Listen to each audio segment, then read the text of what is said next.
ভাই মন্দিরে যাবে? হ্যাঁ দিদি যাবো, বসুন দিদি। হ্যাঁ চলো।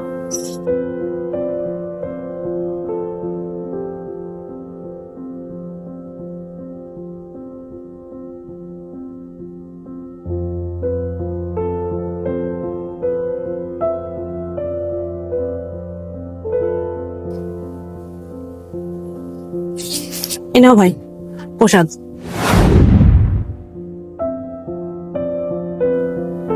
আচ্ছা দিদি বসুন।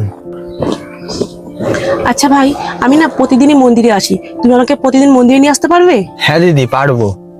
আচ্ছা, তাহলে কিন্তু তুমি কালকে থেকে দেরি করবে না, টাইম মতন চলে আসবে। চলো এখন।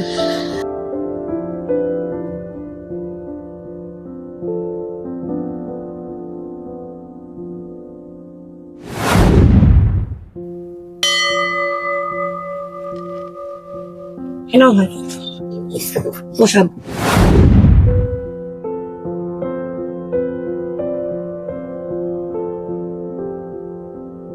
বসুন দিদি।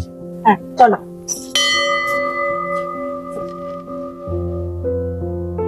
ভাই, তোমাকে যে আমি কালকে বারবার করে বলে দিলাম টাইম মতন আসতে, আমি মন্দিরে প্রতিদিন টাইম মতন আসি, তুমি আজকে আবার লেট করেছো। তুমি যদি এরকম প্রতিদিন লেট করো তাহলে কিন্তু আমি অন্য গাড়ি ঠিক করে নেব। না না দিদি, একদমই চিন্তা করবেন না, আমি কালকের থেকে সময় মতন চলে আসবো। আচ্ছা ঠিক আছে, চলো। কি ব্যাপার, কত বেলা হয়ে গেল এখনো দিদি এসে পৌঁছালো না? আজকে নিয়ে 3-4 দিন হয়ে গেল দিদি আসছে না। দিদির কি কিছু হয়েছে? যাই একবার বাড়িতে গিয়েই দেখে আসি।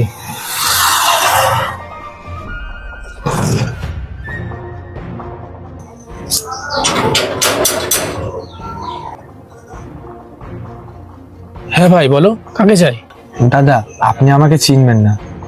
আসলে এই বাড়িতে যে দিদিটা থাকে, ওই দিদিটাকে আমি প্রত্যেকদিন মন্দিরে দিয়ে আসি এবং মন্দির থেকে নিয়ে আসি। কিন্তু কিছুদিন হলো দিদিটা মন্দিরে যাচ্ছে না, সেই কারণে দিদির খোঁজ নিতে আসলাম। দিদি ঠিক আছে তো?